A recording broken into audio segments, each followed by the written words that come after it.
Amen. Amen. Shalom, shalom, bien-aimés dans le Seigneur. Bandeko shalom.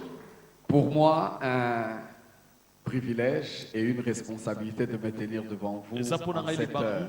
pe mokumba kotelema liboso na bino na ntango oyo. Pour la simple raison que notre papa qui devait être là et commencer avec nous a été appelé à apporter la parole à la parole du salut Lingwala et certainement qui sera là avant que l'on termine cette rencontre. Papa zana biso te sikoya wa akende koteya na parole du salut Lingwala. Et c'est sous son onction et sous son instruction que je serai en train de parler en son lieu et place. Alléluia. Je bénis Dieu pour ce privilège que j'ai. Nous serons en train de continuer, mais de revoir d'abord. Parce que vous le savez, depuis plusieurs dimanches, nous sommes en train d'apprendre sur les désirs, la volonté et les promesses de Dieu de voir nos familles être sauvées.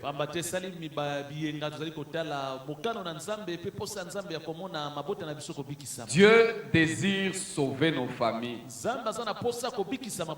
Et d'ailleurs, tout celui qui est sauvé doit également avoir le désir de voir sa famille être sauvée. Parce que si on est seul sauvé et qu'il y a les membres de nos familles qui ne le sont pas, cela peut être source de chagrin et de problèmes pour nous. Et il est une bonne chose que de savoir que c'est la volonté de Dieu de sauver nos familles. Pourquoi? Parce que si nous avons cette connaissance, comme la Bible le dit dans 1 Jean, le chapitre 5, au verset 14, la Bible dit que nous avons auprès de lui cette assurance que tout ce que nous lui demandons selon sa volonté, il nous l'accorde. Et si nous savons que c'est la volonté de Dieu de pouvoir sauver nos familles, notre manière de demander sera différente. Parce que nous avons déjà cette assurance que c'est sa volonté. Et lorsque nous serons en train de demander, il nous accordera tout ce que nous lui demandons. Alléluia. Parce que si c'est la promesse de Dieu, si ce sont les engagements que Dieu a pris, alors les promesses de Dieu sont oui et amen en Christ.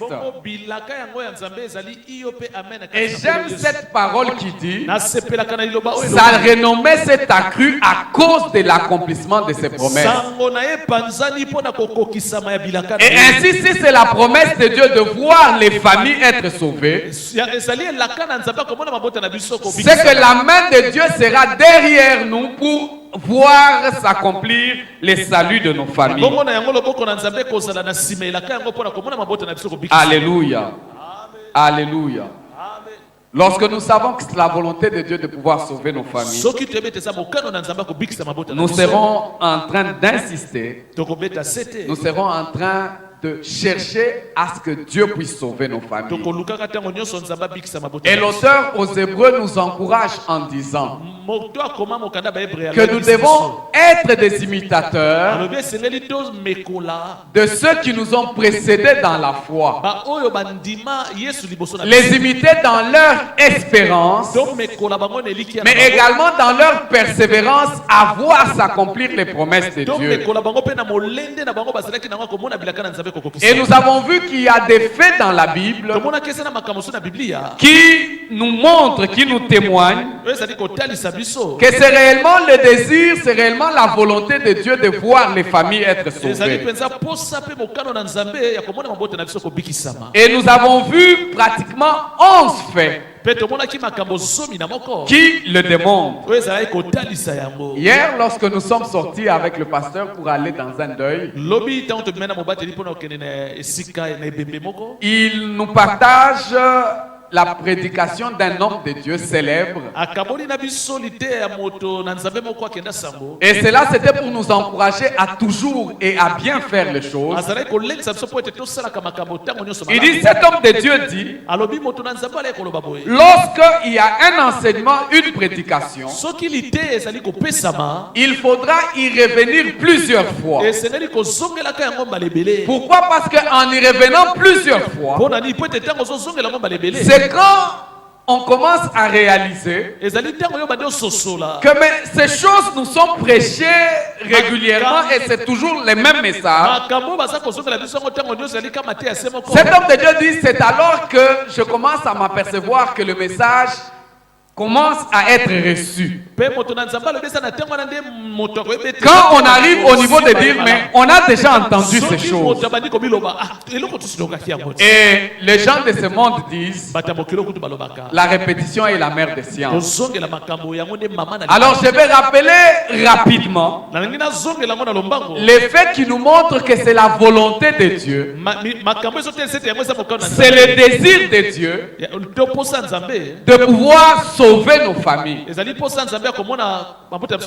Premièrement, nous avons vu qu'une famille entière est entrée dans l'arche.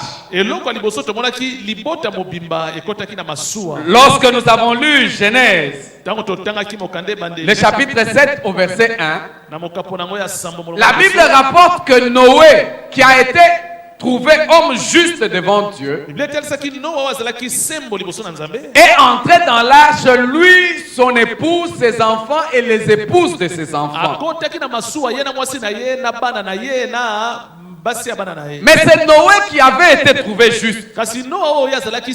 Mais en voulant sauver Noé, Dieu a démontré son désir et sa volonté de pouvoir sauver toute une famille.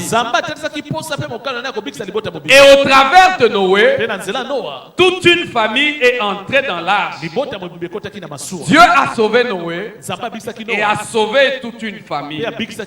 Mais deuxièmement, nous avons également vu l'intention de Dieu pour bénir toutes les familles de la terre. Au travers de la bénédiction d'Abraham dans Genèse 12, à partir du premier verset, Dieu dit à Abraham que je te bénirai et toutes les familles de la terre seront bénies en ta postérité. Alors que Dieu a choisi Abraham, que Dieu met à l'écart Abraham, Dieu déclare déjà à Abraham sa volonté de pouvoir le bénir, mais de bénir également toutes les autres familles de la terre. Familles desquelles se trouve ta famille et ma famille. Dieu avait déjà pensé à ma famille, Dieu avait déjà pensé à ta famille. Et peu importe le nom de nos familles, peu importe d'où nous sortons, Dieu a à cœur la bénédiction de nos familles. Et ainsi, toi qui as cru au Dieu d'Abraham, les promesses faites à Abraham en Jésus-Christ sont nôtres, c'est que ta famille également sera bénie. Alléluia. Alléluia. Il n'est pas seulement le Dieu de l'individu Abraham. Il n'est pas seulement le Dieu de l'individu toi et moi, mais au travers de toi et de moi, Dieu veut étendre sa bénédiction. Voilà pourquoi dans Actes des Apôtres, l'auteur dit, si tu crois, tu seras sauvé, toi et ta famille. Parce que le Dieu que nous servons et que nous prions n'est pas seulement le Dieu des individus, mais il est le Dieu qui étend ses ailes sur les familles. Alléluia. Et je me souviens encore le pasteur qui était en train de nous montrer pourquoi Dieu tient à la famille. Parce que la Bible dit que toutes les familles de la terre tirent leur origine du Père. Alléluia. Le diable n'a pas la notion de famille. Et il n'a qu'à que faire d'une famille soudée. Mais par contre, comme il aime détruire ce que Dieu fait, il se battra pour détruire les familles. Mais Dieu est le Dieu des familles. Pourquoi? Parce que même lui-même, quand il se présente, il se présente comme le Père, le Fils et le Saint-Esprit. Une notion de famille que Dieu voudrait que l'on comprenne dans sa divinité. Dieu est notre Père. Et il n'y a pas de notion de Père en dehors de famille. Dieu est le Fils. Il n'y a pas de notion de fils en dehors de famille. Et Dieu tient aux familles. Tu appartiens à la famille de Dieu. Et ta famille appartiendra à Dieu. Alléluia. Et la troisième vérité que l'on a soulignée, c'est l'alliance de Dieu pour toutes les familles. Non seulement que Dieu voulait bénir toutes les familles, mais avec Abraham, Dieu est en train de signer une alliance. Une alliance qui va s'étendre sur toutes les familles. Dans Genèse, le chapitre 17, Dieu dit à partir du verset 7, il dit: j'établirai mon alliance avec toi et ta descendance après toi dans toutes leurs générations. Ce sera une alliance perpétuelle en vertu de laquelle je serai ton Dieu et celui de tes descendants après toi. Alléluia. Dieu signe une alliance qu'il voudrait qu'elle soit perpétuelle, en vertu de laquelle il sera ton Dieu, mais également il sera le Dieu de tes descendants après toi. Mais il dit que c'est une alliance qui sera perpétuelle, une alliance qui ne s'arrêtera pas en chemin, à telle enseigne qu'il est ton Dieu aujourd'hui. Il sera le Dieu de tes enfants, le Dieu des enfants de tes enfants, perpétuellement. Et hier, j'étais en train d'échanger avec une bien-aimée qui était descendue à la prison. De son retour de la prison, elle était en train de dire: j'ai pris encore Dieu. Qu'aucun de mes enfants ne se retrouve dans cette situation. Qu'aucun de mes enfants ne se retrouve brigand. Qu'aucun de mes enfants ne se retrouve dans une situation qui l'amènerait en prison. Telle est notre portion au nom de Jésus. Nous prions que nos enfants soient appelés disciples de l'Éternel et qu'aucun ne se retrouve brigand, qu'aucun ne soit un kuluna, qu'aucun ne soit un voleur, qu'aucun ne se retrouve dans des situations terrible qui l'amènerait à subir des choses invraisemblables. Mais que l'alliance de Dieu, l'alliance que tu as avec Dieu, pour laquelle Dieu est ton Dieu, qu'également ton Dieu soit le Dieu de tes enfants, des enfants de tes enfants, perpétuellement, selon leur génération. Alléluia. Et à cause de cette alliance, Dieu dit encore que cette alliance ne s'arrêtera pas seulement par la bouche, par les paroles. Et le quatrième fait qui nous montre que Dieu désire le salut de nos familles, c'est la circoncision pour toutes les familles. Pona mabota nyonso. Dieu dit à Abraham Nzambe alobi na Abraham que tous ceux qui sont dans sa maison, bato nyonso baza na ndako ya yo, ses enfants, bana na yo, les servantes, les basali serviteurs, na yo ya basi pe ya mibali, doivent se faire circoncire. bango nyonso sengeli bakatisa ngenga. Et ça sera là le signe Wana nde kozala elembo de leur alliance avec Dieu, ya boka na bango na Nzambe, qu'ils appartiennent à Dieu, ete bazali ya Nzambe, qu'ils sont pour Dieu. pe bazali ya Nzambe. Dieu veut non seulement Nzambe alingi kaka te que nous saurions sauvés, ete biso tobikisama, mais il veut aussi que tous ceux de notre maison soient sauvés. kasi alingi pe bato nyonso baza na ndako na biso. Et l'apôtre Paul, parlant de la circoncision, il dit qu'en Jésus-Christ, nous ne parlons plus de la circoncision de la chair, mais c'est plutôt la circoncision des cœurs. Et lorsque l'on parle de la circoncision des cœurs, on parle de la nouvelle naissance. Alors Dieu dit que toi et ceux de ta maison devraient naître de nouveau. Et par la nouvelle naissance, nous devenons enfants de Dieu. Par la nouvelle naissance, nous quittons du monde et nous entrons dans la famille de Dieu.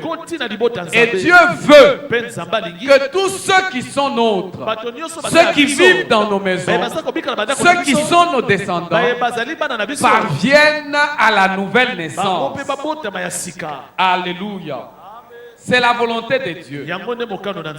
Mais la volonté de Dieu est également exprimée dans l'ordre qu'il a donné à Abraham d'ordonner à sa famille de marcher dans la justice. Alléluia. La Bible dit dans Genèse de chapitre 18, et c'est Dieu qui parle. Il dit car je l'ai choisi afin qu'il ordonne à ses fils et à sa famille après lui de garder la voie de l'Éternel en pratiquant la justice et la droiture. Ainsi l'Éternel accomplira pour Abraham ce qu'il avait dit à son sujet.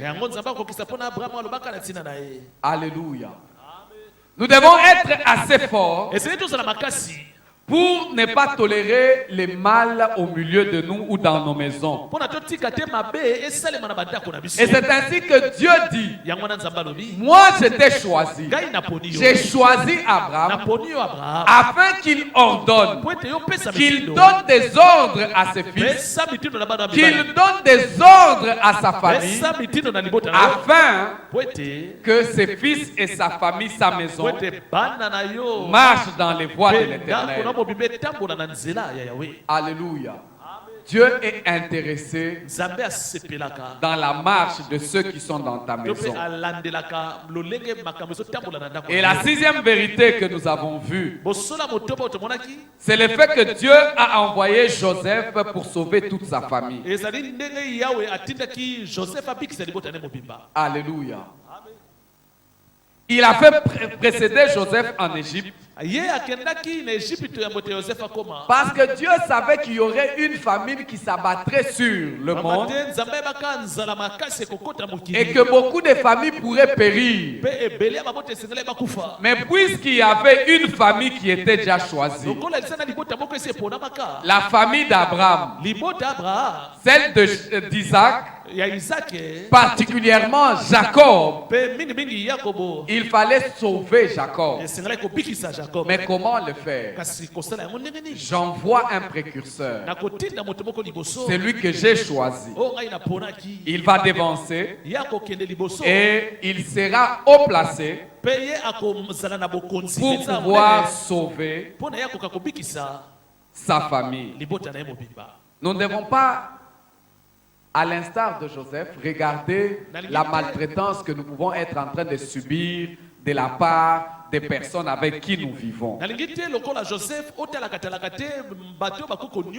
Des fois, nous pouvons être en train de subir la maltraitance venant même des membres de nos familles. Mais toute cette adversité ne sera qu'en train de contribuer comme elle a contribué pour Joseph à nous installer dans notre destinée. Et cette destinée, c'est celle que Dieu veut pour que tu aies une position qui va te permettre de sauver également tous les autres. Alléluia. Alléluia. Et ainsi nous pouvons dire avec Joseph, vous avez conçu de me faire le mal, mais Dieu l'a transformé pour que vous soyez sauvés aujourd'hui. Alléluia. Et la septième vérité, c'est que Dieu se présente comme celui qui accompagne la famille de génération à génération.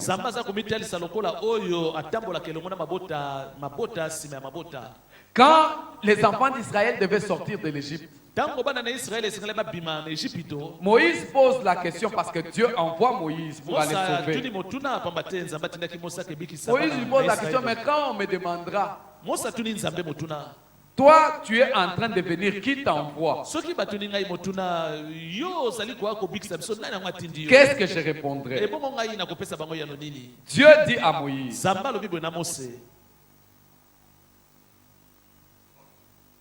l'Éternel dit à Moïse,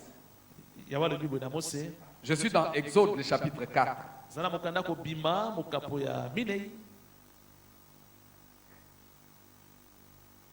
C'est, dit l'Éternel, afin qu'ils croient que l'Éternel, le Dieu de leur père, t'a apparu, le Dieu d'Abraham, le Dieu d'Isaac, le Dieu de Jacob. Alléluia. Il dit, présente-toi comme les dieux de leur famille. Je ne suis pas un Dieu qui sort du néant. Dis-leur que c'est le Dieu de leur père, le Dieu de leur famille. Je suis le Dieu d'Abraham, le Dieu d'Isaac, le Dieu de Jacob. Alléluia. Je suis le Dieu des familles. C'est celui qui t'a envoyé. Parce que eux, ils sont mon peuple. Et je les ai choisis. Mais également, ce qui nous montre que Dieu veut et désire le salut des familles. Plus tard, quand le peuple d'Israël doit sortir, et que Dieu par plusieurs plaies a frappé les Égyptiens, lors de la dixième, de la dernière plaie, Dieu demande à ce qu'un agneau pascal soit immolé pour chaque maison.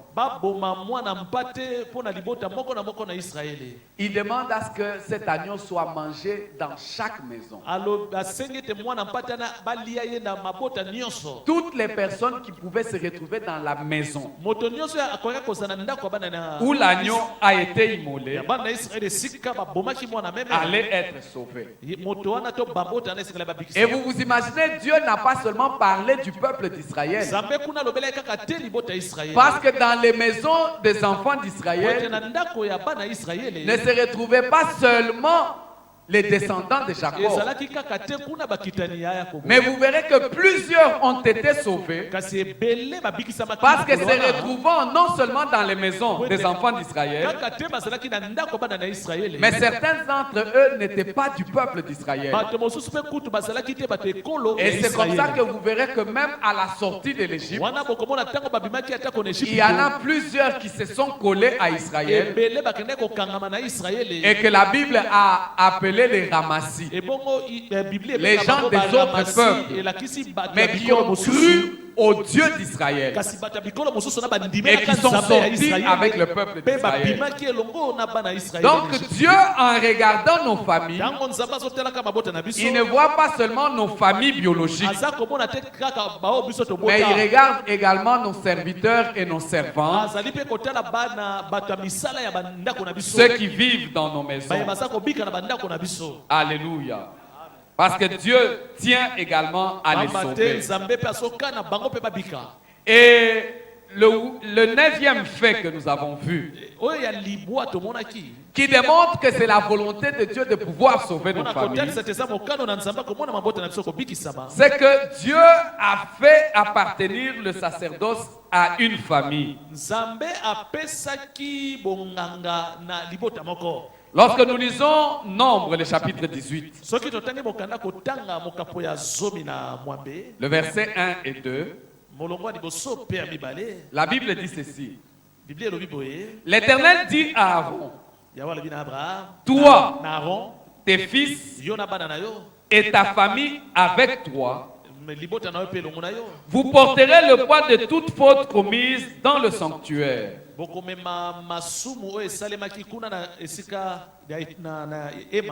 Toi et tes fils avec toi, vous porterez le poids de toute faute de votre sacerdoce. Fais aussi approcher avec toi tes frères, la tribu de Lévi, la tribu de ton père, afin qu'ils te soient attachés et qu'ils t'assistent, tandis que toi et tes fils avec toi, vous serez devant la tente du témoignage. Alléluia. Quand Dieu a voulu instaurer le culte, il a commencé par établir des sacrificateurs. Et ici, nous voyons que Dieu, en établissant les sacrificateurs, il ne se limite pas seulement à Aaron avec ses fils. Il dit non. Va et prends également tes frères. Que la famille de ton père vienne et t'assiste. Pourquoi? Parce que je voudrais que les familles également soient sauvées. Et ils seront attachés à toi. Alléluia. La Bible dit que nous, au contraire, nous sommes un sacerdoce royal, un peuple acquis, qui a été appelé des ténèbres à son admirable lumière. Dieu a fait de nous aujourd'hui un royaume de sacrificateurs. Je suis un sacrificateur. Vous êtes des sacrificateurs. Et en tant que sacrificateurs, Dieu voudrait que non seulement nos enfants soient associés au sacerdoce, mais il ne voudrait pas non plus que tu oublies la famille de ton père, qui s'attachera à toi pour t'assister au sacerdoce. C'est la volonté de Dieu. Quand il sauve une personne, il voudrait que ce salut s'étende sur toute autre personne. Alléluia. Si le sacerdoce a été confié à Aaron et à ses fils, aujourd'hui, toi et moi, nous devons également nous engager à cela. Pourquoi? Parce que même les bénéfices du sacerdoce, Dieu voulait que ces bénéfices se répandent également sur tous les descendants d'Aaron. Il ne voulait pas que Aaron seul vive des bénéfices du sacerdoce. En fait, le fait que Dieu t'ait choisi, le fait que Dieu t'ait sauvé, Dieu voudrait que les bénéfices de ton salut, les bénéfices de la bénédiction qu'il répand sur toi, ne s'arrêtent pas seulement sur toi et sur tes descendants, mais qu'elles s'étendent sur toute la famille. Alléluia. Alléluia. Tu seras sauvé, toi et ta famille. Pas seulement toi seul, mais toi et toute ta famille. Ta famille, y compris celle de ton père, celle de ta mère, c'est ta famille. Et le Seigneur sera en train de nous sauver. Et tous les bénéfices de ton travail, de ton sacerdoce, tes descendants en jouiront. Alléluia. Et le 10e fait qui nous montre que Dieu tient à nous sauver, à sauver nos familles, c'est que le choix d'une personne a une influence sur la famille. Le choix que nous opérons a des répercussions sur nos familles. Voilà pourquoi Dieu disait aux enfants d'Israël dans Deutéronome le chapitre 30 au verset 19. Il dit, voici, je prends à témoin le ciel et la terre, parce que je mets devant vous la vie et la mort, la bénédiction et la malédiction. Mais dit, choisis la vie afin que tu vives toi et ta postérité. Parce que le choix que nous opérons a un impact sur nous, mais également sur notre postérité. Alléluia. Voilà pourquoi Dieu dit, toi choisis la vie. En choisissant la vie, toi et ta postérité vous vivrez.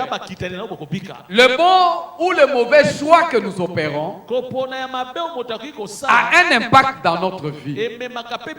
Celui qui choisit pour l'occultisme, par exemple, son choix aura un impact sur sa postérité. Combien de fois nous n'avons pas vu des familles pour lesquelles un parent avait choisi peut-être d'aller trafiquer avec les fétiches, avec la magie. Le vouloir ou pas, dans la famille, ils vivent les conséquences de ce choix. Et il y a eu une période où on pouvait se rendre compte que dans certaines familles, sur peut-être 4-5 enfants, il y avait toujours un enfant qui pouvait être zinzin. Et quand vous posez la question, c'est que non, son papa était peut-être dans la rose croix, ses parents étaient dans telle science, et ce sont les conséquences généralement quand quelqu'un se trouve dans tel mouvement mystique, les conséquences se répercutent. Tout choix que nous portons sur les plans spirituels a un impact sur notre famille. Voilà pourquoi Dieu dit, toi choisis la vie. Or nous savons que la vie, c'est que nous puissions connaître Dieu et connaître Jésus qui l'a envoyé. Et ça, c'est Jésus qui le dit. La vie, c'est connaître Dieu et c'est reconnaître également Jésus que le Père a envoyé. Il dit, je suis le chemin, la vérité et la vie. Nul ne peut aller au Père que par moi. Dieu veut que nous puissions choisir la vie pour que cette vie-là, non seulement nous l'ayons, mais que nous puissions également la transmettre à notre postérité, afin que tu vives toi et ta postérité. Choisis la vie. Alléluia. Dieu tient au salut de nos familles. Et il sait que lorsque toi tu as choisi pour la vie, automatiquement il sera en œuvre justement pour que toute ta postérité hérite également de cette vie. Alléluia. C'est comme ça qu'il pouvait dire à Esaïe. Il dit, pour mon serviteur, parmi les promesses, tes fils, tes descendants seront également appelés disciples. Pourquoi? Parce que quand toi tu es sauvé, Dieu tient également à sauver ta famille. Et ça ne s'arrêtera pas par toi. Ça ira loin jusqu'à ta descendance. Et ça ira même plus loin. Pourquoi? Parce que le 11e fait, c'est que la promesse de la bénédiction va jusqu'à 1000 générations. Alléluia. Donc Dieu, dans sa souveraineté, dans son plan, il a voulu que la bénédiction, que le bon choix que toi tu opères, la vie que toi tu reçois, qu'il puisse la perpétrer jusqu'à 1000 générations. Donc tu seras même passé, les générations seront en train de se succéder jusqu'à 1000. Ils seront en train de recueillir le choix que toi tu as fait. Dieu dit aux enfants d'Israël dans Exode, le chapitre 20, lorsqu'il est en train de leur donner les commandements, il leur dit exactement ceci à partir du verset 5. Tu ne te prosterneras pas devant elles, donc devant les statues et autres, et tu ne leur rendras pas de culte.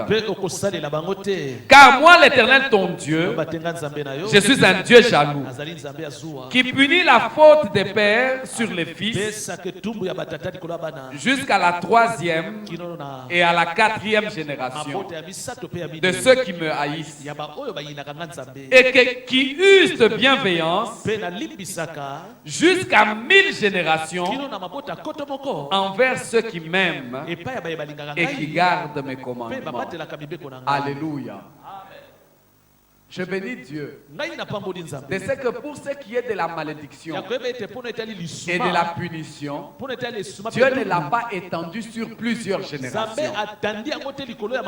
Pourquoi? Parce que Dieu ne voudrait pas que nous soyons en train de vivre dans le malheur. Il ne voudrait pas que les gens vivent dans le désordre. Voilà pourquoi il ne voudrait pas non plus punir jusqu'à plusieurs générations. Pourquoi? Parce qu'il voudrait donner l'occasion à quelqu'un de pouvoir arrêter la malédiction afin que le processus de bénédiction et de la vie s'étende sur plusieurs générations. À telle enseigne que si dans nos familles, si dans nos vies, à cause de nos aïeux, à cause de nos parents, nous serions en train de vivre la malédiction, mais parce que toi et moi avons choisi le Seigneur, que cette malédiction s'arrête et que commencent des générations qui vont vivre la bénédiction de Dieu jusqu'à 1000 générations. Alléluia. Parce que seulement Dieu veut perpétrer cette bénédiction. Si à cause de moi, 1000 générations vont vivre la bénédiction, puisque parmi les 1000 générations se trouve ma descendance, à partir de mes descendants, Dieu compterait encore 1000 générations. À partir des descendants de mes descendants qui aimeraient Dieu, et Dieu compterait encore 1000 générations. La bénédiction de Dieu sera perpétuelle et ne s'arrêtera pas. Alléluia. Alléluia. Ça, c'est la volonté de Dieu, de pouvoir arrêter la malédiction. Et ainsi, le cycle de malédiction va se couper. Si il y avait la malédiction des maladies que l'on a héritées, Dieu dit, elle s'arrête. Puisque ceux qui m'aiment sont là, Dieu bénit leur génération. C'est ainsi que, à cause de toi, à cause de ta foi, dans ta génération et dans les générations de tes descendants, il n'y aura pas de ratés. En fait, il n'y aura pas de ratés. Tous iront de l'avant. La bénédiction de Dieu va se perpétuer.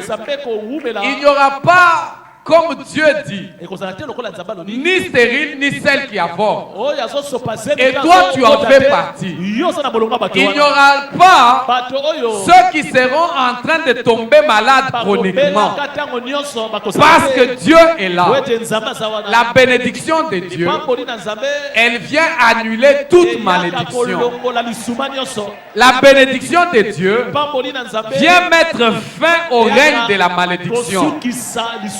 Et la bénédiction de Dieu vient rendre facile ce qui était difficile dans nos vies. Et il dit, sa bénédiction, il va l'attendre jusqu'à 1000 générations. Nous sommes heureux, nous qui sommes en Christ. Et nous savons que Dieu va sauver nos familles. J'aimerais que nous puissions incliner nos têtes.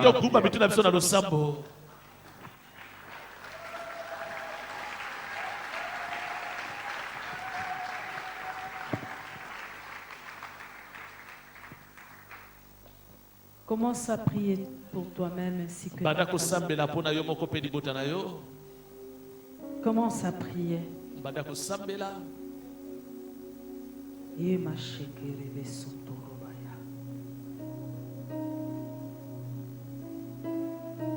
Éternel Dieu des armées, tu veux que nous soyons sauvés. Tu veux aussi que nos familles soient sauvées à partir de...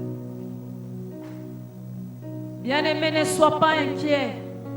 Ne sois pas inquiet. Si toi tu n'as pas eu à avoir des parents chrétiens, si toi tu n'as pas eu à avoir des parents qui ont eu à avoir une alliance avec l'Éternel, toi tu peux commencer cette histoire avec Dieu. Toi-même tu peux commencer cette histoire avec Dieu. Par toi, par ta relation avec le Seigneur, toi tu peux faire en sorte que toi-même tu sois sauvé, toi-même tu sois béni, et que par toi tes descendants soient bénis de génération en génération. Oh éternel Dieu des armées, ce matin, éternel, nous sommes devant toi. Parce que nous ne voulons pas que ta bénédiction s'arrête dans nos vies. Nous voulons que, Seigneur, ta bénédiction soit perpétuelle. Seigneur, chaque fois. Éternel, chaque fois. Éternel, Dieu Tout-Puissant, élève une lampe, Seigneur. Élève une lampe devant toi.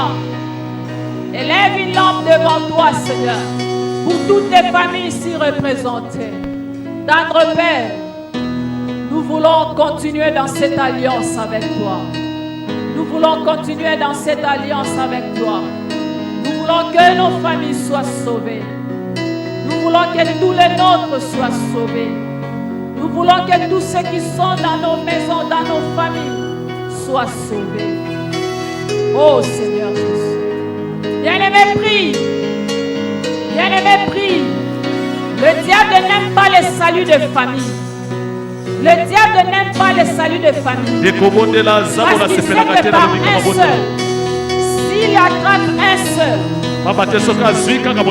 il vous trouble toute ta famille.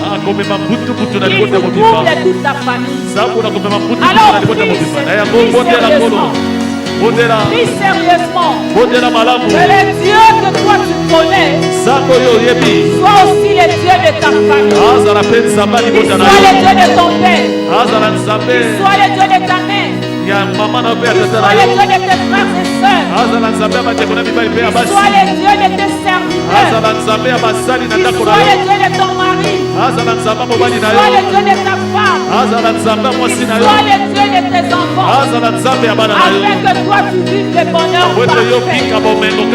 Élève ta voix, prie le Seigneur. Que le diable n'aille pas d'issue. Que le diable n'aille pas d'issue au sein de ta famille. Oh éternel Dieu des hommes. Éternel Dieu tout-puissant. Je garde ma famille en toi, Seigneur. Je garde ma progéniture en toi, éternel. Je garde mon mari en toi, éternel. Je garde mes frères et sœurs en toi, oh Dieu. Père tout-puissant. Que le diable n'aille pas d'issue. Que le diable ne trouve pas d'accès. Seigneur éternel Dieu. Que ceux qui ne te connaissent pas encore, Seigneur, croise-le. Seigneur, envoie les évangélistes sur leur chemin. Envoie éternel Dieu les prédicateurs sur leur chemin. Afin que tous, sans exception éternel, nous puissions te connaître. Bien-aimé, élève ta voix. Élève ta voix, prie. Alléluia. Merci éternel. Nous continuons dans la prière. Si dans ta famille, ta famille restreinte, ta famille élargie, tu connais quelqu'un qui est en train de souffrir, tu viens de réaliser que c'est une malédiction qui pèse sur sa vie. On nous a rappelé ça ce matin. La volonté de Dieu est d'arrêter la malédiction. Voilà pourquoi il punit l'iniquité de père. Il punit l'iniquité de père jusqu'à la 3e génération. Mais il bénit jusqu'à la 1000e génération. Demande la grâce de Dieu ce matin, afin que l'Éternel arrête la malédiction dans la vie de ton frère, dans la vie de quiconque devient un esprit ce matin. Il y en a, bien-aimé. Il y en a, bien-aimé. Si dans ta famille tu n'en as pas, gloire au Seigneur. Mais ce matin, je m'adresse particulièrement à ceux qui en ont. À ceux qui reconnaissent que dans leur famille, ça ne va pas. Les filles ne se marient pas facilement. Les garçons ne trouvent pas de l'emploi facilement. Ils n'atteignent pas un certain âge sans mourir. Lorsqu'il se marie, elle peut se retrouver veuve ou il peut se retrouver veuve. Bien-aimé, il y en a qui vivent de telles situations. Tu vas élever ta voix ce matin. Tu vas implorer la grâce de Dieu. Tu vas implorer la miséricorde de Dieu. Que le Seigneur arrête cela. Et que tout le monde avance. Et que tout le monde soit délivré. Et que tout le monde connaisse le Seigneur. Élève ta voix. Oh Seigneur Jésus. Éternel Dieu des armées. Je t'apporte ce matin, Seigneur. Je t'apporte ce matin, oh Dieu. Mes frères et sœurs, tous ceux qui sont bien, éternel Dieu, qui connaissent des situations de troubles, qui n'avancent pas dans leur vie, qui ne progressent pas dans leur vie. Seigneur, mets fin à cette malédiction ce matin au nom de Jésus. Éternel, fais aussi que eux aussi connaissent, éternel Dieu Tout-Puissant, ta parole, que eux aussi te rencontrent. Seigneur, qui n'en ait point, Seigneur, qui n'en ait point, Seigneur, qui n'en ait point. Oh Jésus, délivre ce matin. Seigneur, sauve ce matin. Merci éternel Dieu des armées. Merci bien-aimé. Merci ô Père. Merci Seigneur. Merci Jésus. Sois béni éternel pour ta parole. Merci éternel Dieu Tout-Puissant. Parce que nous savons que ce matin, tu as accordé la délivrance à plusieurs. Même si nous ne pouvons pas palper cela, Seigneur, de manière visible. Mais nous croyons que spirituellement, éternel, le choix que nous avons fait ce matin a un impact sur tous les autres. Et que toi, éternel, Tu as délivré ce matin. Tu as encore sauvé ce matin. Merci, merci de nous rendre heureux, Seigneur, parce que nous verrons le salut de tous les membres de nos familles. Sois béni, Jésus. Merci, Éternel. Bénis, Seigneur, ton serviteur qui nous a rappelé toutes ces vérités. Merci, Père. Éternel Dieu des armées, nous t'apportons nos dîmes et nos offrandes ce matin. Donne le bénir, Jésus. Donne le bénir, Seigneur. Donne la sagesse, l'intelligence, Éternel Dieu Tout-Puissant, à toutes les personnes qui gèrent, Seigneur, cet argent, afin que cela puisse servir à l'avancement de ton royaume. Sois béni, Éternel. Au nom puissant de Jésus, nous avons ainsi prié. Amen.